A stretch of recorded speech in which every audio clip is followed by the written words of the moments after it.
can you find equal ratios? Think about this question during the lesson. The ratio of the number of basketball players to the number of baseball players in the 6th grade at Grove School is 16 to 48.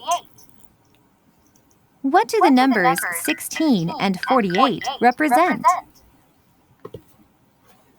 The number 16 represents the number of students that are basketball players. The number 48 represents the number of students that are baseball players. You know that one way to write the terms of this ratio is 16/48. Not all ratios are written as fractions, but you can use what you know about fractions to find equal ratios and to write a ratio in simplest form. One way to find equal ratios and to write a ratio in simplest form is to use multiplication. Consider the ratio of basketball players to baseball players. Multiply both terms by the same non-zero number.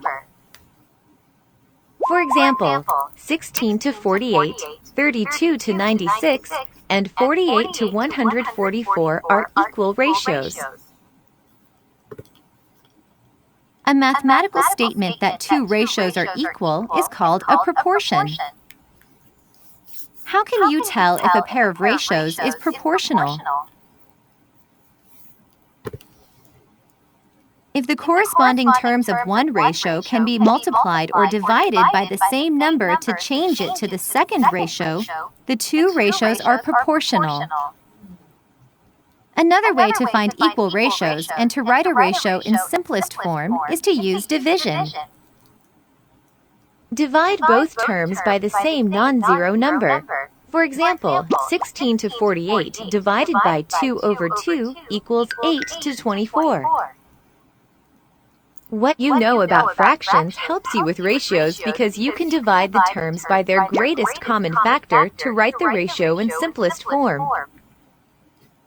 Where have you used simplest form before? Remember saying, Luciano, Keegan, sorry.